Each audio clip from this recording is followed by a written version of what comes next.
a story of Flimo. He very strongly would always belittle the Satan, the Yetzer Hara. He said, arrows, spears in the eyes of the Satan. So, the Gemara told over a story. It was there every Kippur. He came to his house, so on and so forth. And he came as a person finally got himself invited into the house, and he was covered with boils and wounds, and they were all oozing pus. And his family couldn't deal with it. I mean, he had reading a meal, and he was behaving in a way which it's nauseating. So they said, you want to eat? You got to behave yourself. Otherwise, you could leave. So he asked for a cup of wine. They give him a cup. He goes and he coughs phlegm, spits it into the cup, puts it at the table. They become disgusted with this man. There, second line. Shodav kicho. So he spit his phlegm into the cup. Nochrubo. So they scolded him. They scolded him for this kind of behavior. They had enough. Shokul mis. So this Satan came in human form. See, he played as if he passed away, he died. When they scolded him, he passed out. He fainted. They thought he died. Shoma de Kamri, Flimo kotul gavro. Flimo kotul gavro. People started to say, Flimo killed the man. And because he spoke so harshly to him, the man died. So what did he do? Orak, he fled for his life, because the government now, they'll put him to death for committing murder. V'toshe nafshi beis hakisei. He went and he hid in the beis hakisei. In the beis hakisei. In an outhouse. Because he figures that the government, they're not going to look for him there.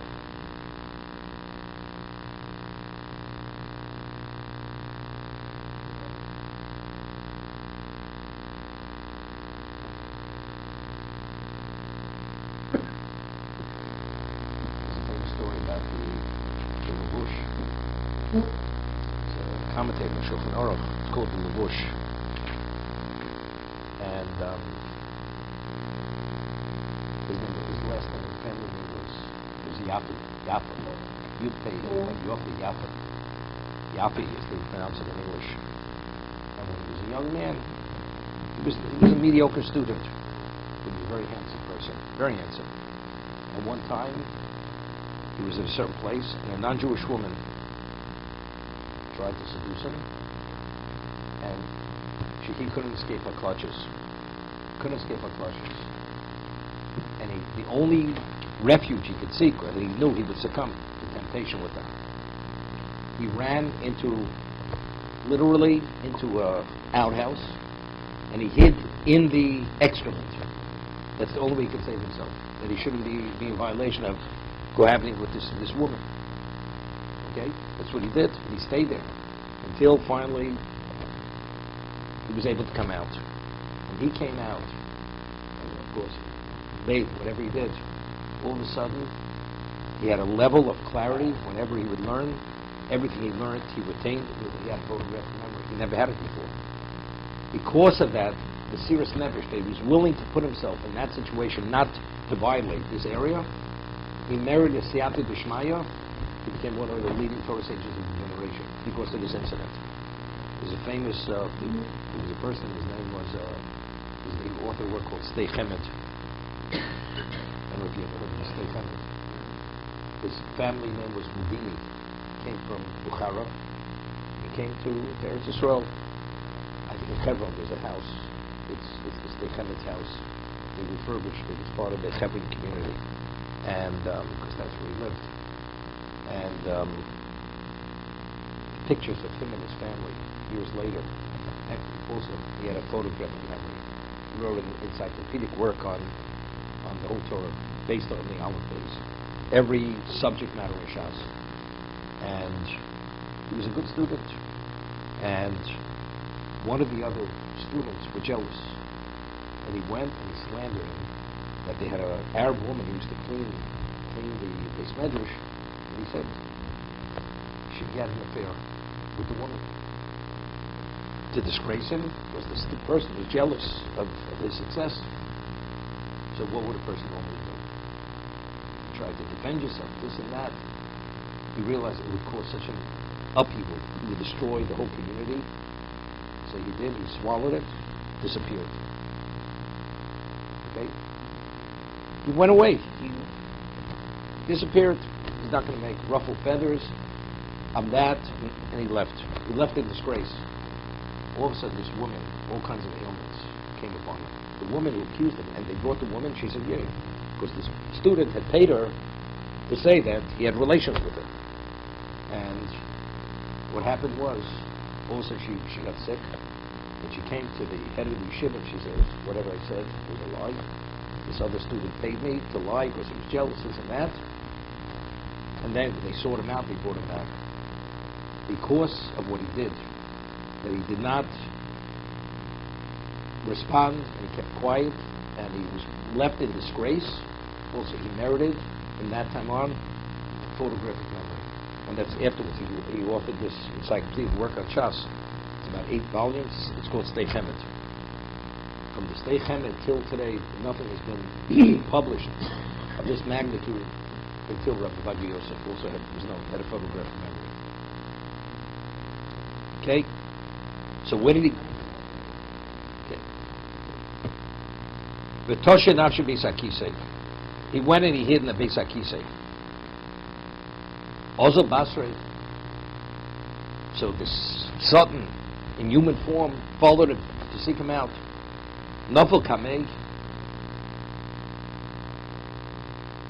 Ki chazir davi mitzdayer. He prostrated himself because he realized either Nofel kamei means the Satan, again, this person passed out. So there's a question whether it was the same person. Meaning his presence caused the man to expire again, another man to expire. Ki chazir davi mitzdayer.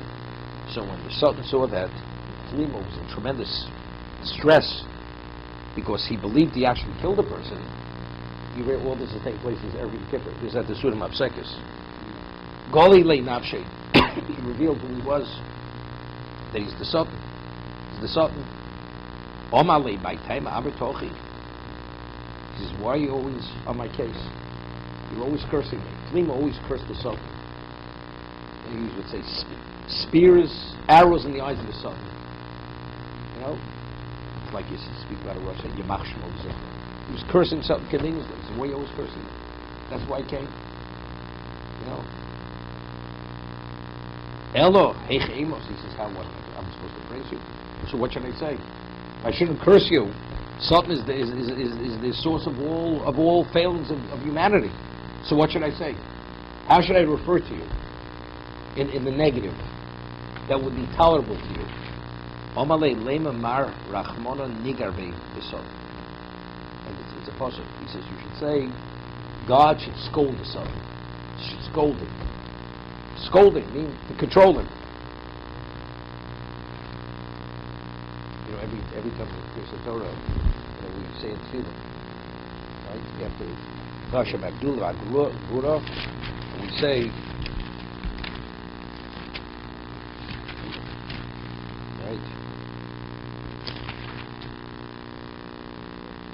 Avarachmi Rachmi Alamusim Yiskobisim Yatzal Shed Minashos Vigar Bietzra Minasur Vigar, and upbraid the evil inclination to leave those born by him. Right? We all have the Yitzhara Yigar Bahasot Rachman Yigar Bietzra Minasuin Yochon Asotei Solomim Shosti Vito Shurak. That's the two we say every time right before Kriyas HaTorah. This is Yigar Bahasot. Rachmana Nigar Beisod. Rabchi Barashi Havirogi. Rabchi Barashi was asking, called Idam, Davinofel Apig. Whenever Rabchi Barashi would say Tachnu, that means he put his head down. You know, the old days when they said Tachnu, they would prostrate themselves, not like we do it today. And so it's called Nofel Apig. You know why we say Tachnu? What are we talking? You know, what are we talking, Howard? Okay, you follow this instruction, you're not strong. we have different modes of tefillah, of prayer. We sit, we stand, or we prostrate ourselves. Who prostrated himself? We learned from Yeshua. The story, what happened? There were 36 casualties in Ai. And what happened? It says he prostrated himself on the ground. That means the ground covered his face. And he prayed, because there were 36 casualties.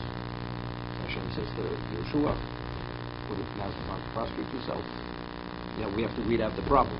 Because that was the whole story, Ochan took the spoils of Yericho. That was the story. So because that mode of tefillah we find by Yeshua, therefore we also have that mode. It's the yeshiva, ba'amida, it's the Shemon Esrei, it's the amida, and then we have the tefillah sapayim. That's the top of what we say. Kol Eden haminofa ba'apei havyomer harachman yetziled miyitzarah. Hear this? He would pray that Hashem should save him from Yitzhar from sexual desires. That's what he said. This is the tefillah Rav Chia Barashi would say. Yom echad shamatinu d'visu. One day, as he was saying Tachnun, his wife overheard his supplication.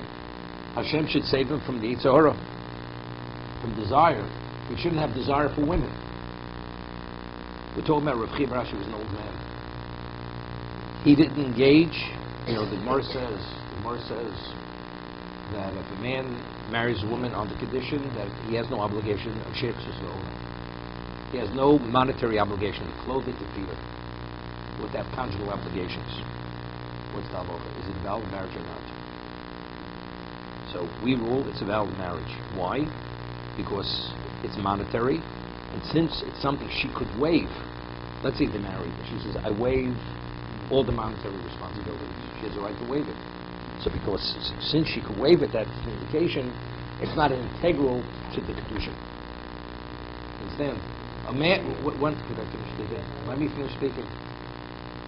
If a man says to a woman, you're my wife for a day, and tomorrow you're not my wife. It's not a marriage. It's not a marriage. Either you're married forever, unless he terminates the marriage with a gift. So the question is, marrying a woman, first, when you marry a woman, you have certain obligations. You have to clothe her, you have to feed her, and you have conjugal obligations. If, let's say, he marries on the condition that those obligations initially you don't need to begin. Is that considered you altering the marriage? Well, no. There's marriage, and then the financial obligations. So we rule of Reb Yehuda, since we see that once they're married, it's something which she could waive, that's an indication that it's not integral to the marriage itself. It's a kedusha without her. So therefore, initially, if he marries her on the condition that she waives it, it's a valid marriage. However, there's a difference between sherksus, which is purely clothing, that's financial, conjugal obligation. Conjugal obligation is what? A woman has a certain need. Let's say a man, he has to travel, or whatever. A woman could waive it. But once she waives it, it's not, he still has an obligation. Because let's say she says, I have the need. Once she says I have the need and I'm willing to waive it, the conjugal obligation is still in place. He still has the obligation. She waives that you don't have to support me financially. Once it's waived, she says, I need the support. Now it's up to him whether he wants to give her clothes or whether he wants to feed her. But a conjugal, of course, Rashi says it's tzara de gufa. It's a physical, emotional pain. So she says, it's okay. I'm agreeable this time. So each time it's an ongoing waiving of the obligation. But you can't just waive it because every time there's a new obligation. So initially, because he was an older man, he wasn't up to it. So his wife let it go. So he had no obligation because she waived it to fulfill his conjugal obligation. What happened? All of a sudden, the wife overhears this. He's supplicating Hashem to protect him, that he shouldn't fail in this area. He should protect him from the Yetzer Hara regarding sexual desires. But if you're beyond that, what do you have to pray for this? So evidently, he still has desires for women. So if that's the case, why isn't he interested in her? Right? So now it's not so simple. So now she wants to test his mettle, so to say. So listen to the story. Yom echad shamitinu devisu omra michli hakamishani porshli leimi noi. Many years he separated from me. My time. So if that's the my tamako bahochi, Yeah? So why all of a sudden now is he asking to be protected if he's separated from for a number of years, which indicated that he's not up to it, because he doesn't have the desire anymore. Yom Echad Havi Kogoris Beginso. One day he was studying in the garden. Okay? Koshta Atzmo. Chofa B'Tanya Kameh. She adorned herself, clothing, jewelry, perfume, and she passed by him while he was studying. B'Tanya Kameh. And she went back and forth in front of him. Omar lo manat. He said to her, who are you? Took notice. He didn't recognize that it was his wife. Omar lo ano charusi hadri miyoma. Yeah? I'm the famous prostitute by the name of Charuso, and I just returned. I was on a business trip, just came back. Many clients. I tended to all my clients. I'm back in town. Meaning, she's indicating, do you have an interest? This is Rav Chi Barashi. Tova. So he says, I'm interested. He's interested in engaging with her. She's telling him, I'm the leading prostitute, okay? Omra lei. Says, Tova, Omra lei. So she said to him, I see Nelo Lachrumno. Yeah. She said to him, go and take the fruit off the upper part of the tree. Dorish Tzitziso. Excuse me, Rumna Dorosh Tzitziso. There's this. Anaf Kotten Shebgova Dekel. On top of the palm tree, I want you to take the fruit off the very top of the palm tree and bring it to me. He's an old man. You know what I mean? So that means he has to scale the palm tree, go to the top to get the fruit. She wants to see, does he have, the vigor and the virility to do this? Shobar, he jumped. Ozel, I said never. He brought her the fruit. Evidently, he's anxious. He's anxious to be involved. And he engaged with her. So he failed. But he doesn't know this is his wife. When he came home, his wife at the time was fueling the oven. He went straight into the oven. Omar lay my high. He says to his wife, what's going on? Have you lost your mind? I mean, you're going to commit suicide over here. Going into the oven. So he shares with her what happened. That he was tempted by this woman, and he failed. So therefore, now there's a machlokas over here. There's a famous question. For the sake of tshuva, is a person permitted to take his life? Is that considered suicide, or that's atonement? Are you permitted? So they want to bring a proof from here that since he went into the oven, clearly, for the sake of tshuva, since he violated the law of tzariyes, but it's only a lav, or maybe but it's kores, whatever it is. But from here we see he's permitted. Others say no. The Ben Ish Chai says, the Ben Yoyoda says, it wasn't a question he was going to be burnt. But he went to actually to submit himself to pain. That he'll be burnt, but he'll have burns. And he'll be suffering from the burns, as we'll see in a moment. Till the end of his life he suffered from these burns. And eventually he succumbed from these burns at the end of his life. And this is all part of what? This is all part of tshuva. Let's stop for a moment. Famous story. Chazon Ish, when he was a young man, and even before he came there, so he lived in the building. Chazon Ish lived in the building. And the Chazon Ish, he had to support himself.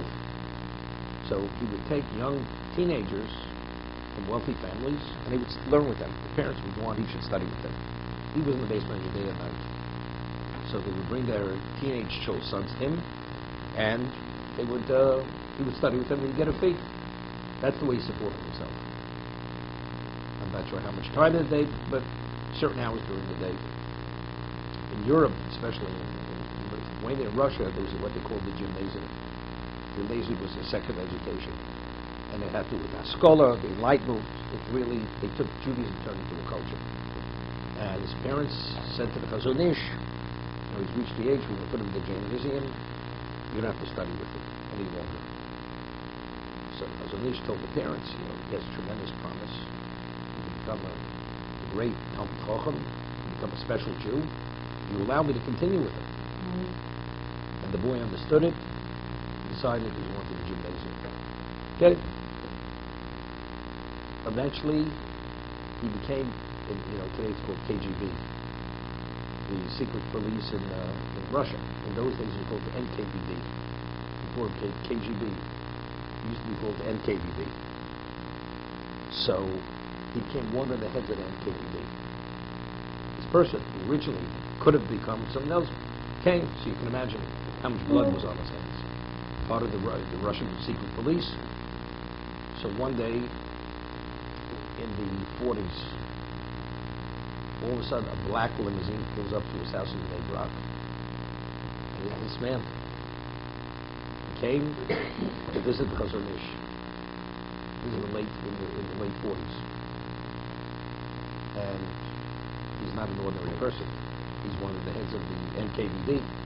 Comes to the Chazon Ish, and the Chazon Ish accepted him. He spoke for a very long period of time, and he came on a plane from Russia, a private plane. Nobody knows what the discussion was. Nobody knows. Took off from Israel on the way back to Russia. The plane exploded in the air. That's the story. Plane exploded in the air. Never made it back to Russia. So what they said, Chazon Ish never shared with anybody what the discussion was. The man understood. He took the wrong turn. How much blood was on us, how many people he killed, Jews and not Jews, it's unknown, but definitely did. So they said that the discussion was, what should he do? To make corrections, to atone for all the evil that he perpetrated. So it could be, that's what the prisoner says, that he has a right to take his life, and that's why the plane exploded in midair. Never made it back to Russia. It was a known story. Okay? So that was the discussion here. Because he engaged with this woman, this prostitute, he believed he has a right to take his life, for the sake of tshuva. Okay? Others say, as I said, he just wanted to put himself in a position to bring yisurim, to bring pain upon himself, and through the suffering, that would, together with tshuva, it would atone for what he had done. But it wasn't a question of pikuach nefesh. He was put himself in a position that he would forfeit his life. Omra Lev, so when his wife heard what he told her, she says, "Ano havoy, I was the woman, was the prostitute. It was me, disguised as the prostitute." Lo ashkach, didn't pay attention, didn't believe it, but she believed. She's only telling him because she doesn't want him to take his life or to harm himself to such a degree. Adu yovli simli, until he gave us certain indication, signs that it was her. Because she knew details of what went on during that period, so he believed her. It was her. Okay? To say the least, what is it? He's out of the woods. Right? Doesn't need atonement now, because it was his wife.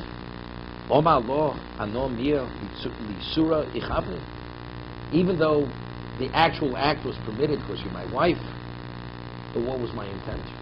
My intent was to engage with a prostitute. If that's the case, I need kapara, I need atonement. So what's the story? For the rest of his life, referring to this person, Rachil, all the days of this tzaddik, he fasted until he died, Bosavisa. Bosavisa with that original death. As a result of going into the oven, whatever he suffered, whatever injury it brought about, ultimately he succumbed from that at the end. At the end of his life, but the question is, he says, even though the act was a permitted act, but because my intent was to transgress, therefore I have to be atoned. I need kapara. Wouldn't you see this? The Tanya, famous. It's brought throughout a number of places in Shas. It says regarding that a husband has the right to annul the vows and oaths of the wife, even unbeknown to her. As long as it's on the day that he becomes aware he annuls it before sundown, the neder, the shua, whatever it is annulled. Similar to a father. The Tanya, Isha hafeirav, says the husband will nullify them, Hashem yislach lo, and God will forgive her. So now the question is, if the husband annulled the neder, nullified the neder, so what does she have to be forgiven? What do you mean, Hashem yislach lo? It's annulled, the prohibition, the restriction is no longer in place. A woman accepted upon herself to be a Nazir. Nazirite. V'shama bailo, and the husband overheard her commitment to become a Nazir. V'hefel, immediately he nullified it. So factually, she was not a Nazir. V'hilo yoda, and she was not aware that he nullified it. So what if she, in her mind, she was a Nazira? Lo yoda shefer lo balo, lo yisashosa yayin, and she conducted herself in a way that she believed she was actually transgressing her Nazirus. She drank wine, and v'tamal mesim. So because her intent was to violate, although in reality she was not a Nazir, the Torah says she needs kapara. It says Hashem yislach lo. She needs slicha v'kapara. Reb Kiva, no, Reb Kiva wasn't an ordinary man. Besides his genius, he was a man who had tremendous power. He was a man who was fazed by nothing. The story with it when they scathed the flesh off his body. You see with his inner strength. But when he would come to this pasuk, he would cry. He would shed tears. Shed tears. When Reb Kiva would come to this pasuk, he would cry. A person who intended to eat pork. Instead of eating pork that day, the delivery was God kosher meat to that restaurant. But he thought, finally he went to the chop suey restaurant, and they had kosher chicken, right? From Kiryas Yoel, they put in, so it was kosher. But he thought, finally, he broke, right? He broke rank. He was eating venison. Torah, kapora, slicha. Even in that case, when he actually ate kosher, the Torah says one needs kapara v'slicha. You have to be forgiven and atoned. So b'shniskavin lecho b'sar chazir, person intended to eat b'sar chazir, pork, v'olav b'yodo b'sar, and he ate pork. Allah kam v'kama, how much more so does he need forgiveness and atonement? 1 second.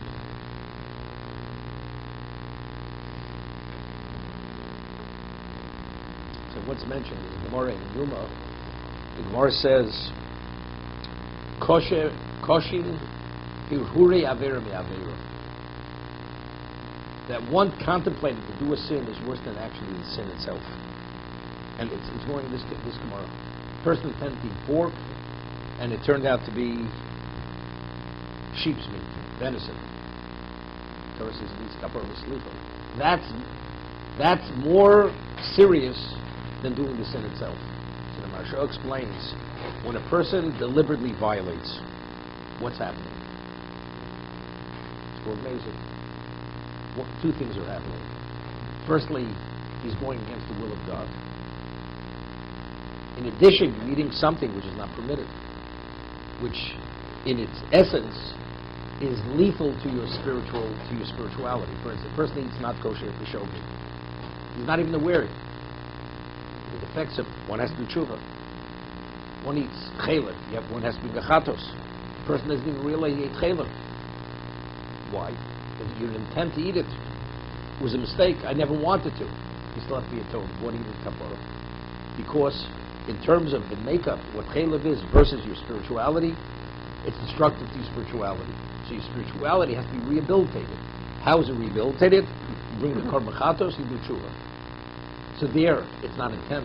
The man never intended to transgress the word of Hashem, to go against the word of Hashem. What about a person deliberately eats the chaylev? Two things are happening. You're eating something which is destructive to your spirituality. In addition, knowing that Hashem said you're not permitted, how do you defy Hashem? How do you transgress His word? So you're going against Him. So the two things are playing at two levels. It's the essence of what it is, plus you're going against Him. When a person believes he's eating pork, turns out to be kosher meat, venison. What are you doing? In terms of the essence of what you're eating, that's not destructive to your spirituality because it's kosher meat. But what about the intent? The intent is you say to God, I'll do what I want. I am the priority. It's irrelevant what you say. That is worse. That's more destructive to your spirituality than eating the pork itself, than eating the chaylev itself. So that's what he said over here. Although it was my wife, Well, what did I intend to do? God said, you're not permitted to engage with this kind of woman. Because of my desire, I was willing to forego that. Therefore, this is kosher huri aver me avera. Therefore, the yislach lo. She needs slicha mekapara, although she wasn't a nazira. So Reb Kiva, when you come to this pasuk, he would cry. She had shed tears. Choyotzi b'dover ato omer v'lo yoda v'oshem v'nosa avono. An argument in Krisos. There's a carbon called an oshem tovli. It's a question of guilt or what's the avocha? If one eats chaylev, one has to bring the chatos, correct? What about a person has a piece of meat and it's a question whether it was chaylev or it was shuman? They're both fat. If the fat is taken from a kosher animal from a certain part of the animal, it's called chaylev. One's liable for kares. If you take it from another part, it's kosher fat. You look at them, you cannot discern between one and the other. So he eats a piece of fat, and he's not sure what he ate. Was it chaylev or was it shuman? So he's not able to bring a chatos, because a chatos you only bring a sin offering if you definitely ate chaylev. He doesn't know. So it says you bring an oshem tovli. You bring a questionable guilt offering. Questionable guilt meaning until you're able to determine that you ate the chaylev or it was kosher, you need a carbon to protect you. It's a protective. It's just putting it on a holding pattern. That's all it is. And when you find out, let's say a lady finds out it was chaylev, we'll bring the chatos. So here the man never intended to eat chaylev. It's inadvertent. It's inadvertent at a level, it's even questionable whether he actually ate the chaylev. It may have been kosher. And the Torah requires you to bring a carbon. Okay? Because it says, V'nosa abono. Reb Kiva would come to this pasuk, Kiva also would cry. Umamish is kavelechol shuman. First they intended to eat kosher fat. Shuman is kosher fat. V'olav yodol chaylev. And it's questionable whether it was chaylev or shuman. The Torah says you're required to bring dashim taloi. Right? V'olav yodol chaylev alachs kam v'kamo. If it turned out to be chaylev, definitely, it's much more serious. Isven yudomer lo yoda v'oshem v'nosa avono adover ze yidvu kol hadvuyim. For this, if one has to be pain, this is the ultimate level of pain. There's an argument where they explain this. What is Isa ben Yehuda arguing? There's a question. It's a question like this: when we bring the Oshem Toli, you have one piece of meat, and this question is: it shuman or chaylev? Or we're speaking about you have two pieces of meat. One was chaylev, one was shuman. And you ate one of them, and you didn't know which one you ate. The second case is a much more serious type of case. The first case, you weren't sure whether it was chaylev or shuman. Okay? Now, after you eat, you don't know. Now, factually, in the mixture, one was chaylev. It wasn't 2 to 1, it was 1 to 1. So now there's a stronger likelihood, because we know chaylev did exist. Now we have a question: which one did you eat? Did you eat A or B? We're not sure which one was the chaylev. That's the case that you have to do dashim tovli, because it's a much more serious. That's called this chazik yisura. When the isur is there, it's a question: did you engage in this or not? That's what. But let's say you had one piece of meat, and it's a question whether it was chaylev or shuman. In that case, you would not bring dashim tovli. That's the discussion over here. Now then it's multiple. 2 to 1, it's subsumed by the kosher fat. It's not a problem. Good. Yeah. Reb Chia bar Rashi.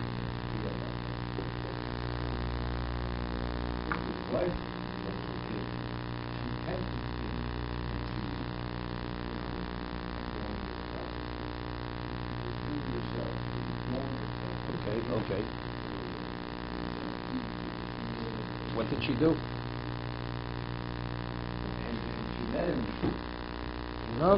He stand there because she wanted to see. Like, why didn't he engage with you all these years? Because she thought he didn't have what it took. It was too much for him. But she saw he did have the ability. So now she's not waiving the conjugal obligations any longer. She only waived it because she felt it was a burden on him. But now she sees that if he's tempted to a degree, he's aroused. So if that's the case, she's not willing to waive the conjugal obligations any longer. But when it was finished, she could have told him immediately, I'm your wife. It would have made a difference. The reason why he needs the kapora is because the original act. She would have told immediately or later, it's all the same. Makes no difference. Makes no difference.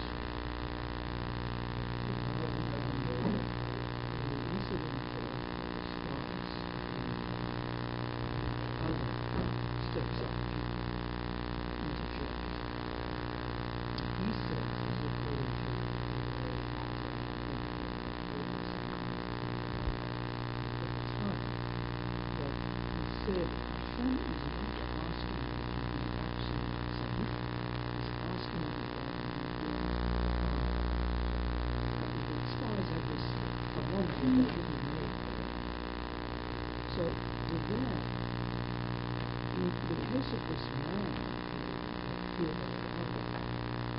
he was defined.